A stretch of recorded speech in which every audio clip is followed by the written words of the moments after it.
आयुष्यात काही गमतीशीर ऑब्झर्वेशन्स असतात. मग त्याची छोटी छोटी वाक्य बनवतो आपण की ना हे असंच होतं, हे ना तसंच होतं. पण काही काही गोष्टी असतात ना त्या इतक्या मजेशीर असतात की त्यांच्या मांडण्यामध्येच आपल्याला त्यातलं काहीतरी इंगित कळतं. उदाहरणार्थ या नियमाला मर्फीज लॉज म्हणतात. एखादी गोष्ट चुकणार असेल किंवा बिघडणार असेल आणि मोडणार असेल तर ती नक्कीच मोडते. ती मोडणार नाही असं नाही होत, ती मोडतेच.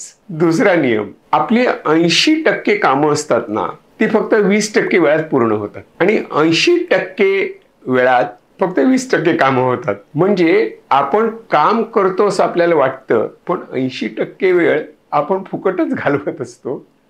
20% वेळात 80% कामं झालेलीच असतात. तिसरा नियम, हा निर्णय मला घ्यायलाच हवा का असं जर वाटत असेल तर घेऊ नका ना. घ्यायलाच हवा का हे कोणी कंपल्शन केलंय तुमच्यावर. आणखी एक नियम, एखादं काम संपवायचं असेल आणि आपल्याला सांगितलं भरपूर वेळ आहे तर तुमच्या लक्षात येईल ते कामाचं स्वरूप इतकं वाढत जातं की भरपूर वेळ कधीच पुरत नाही.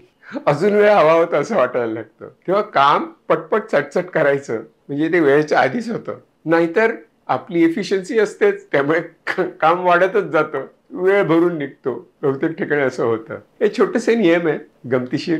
असं घडलं की नाराज होऊ नका, हसत हसत त्याचा स्वीकार करा.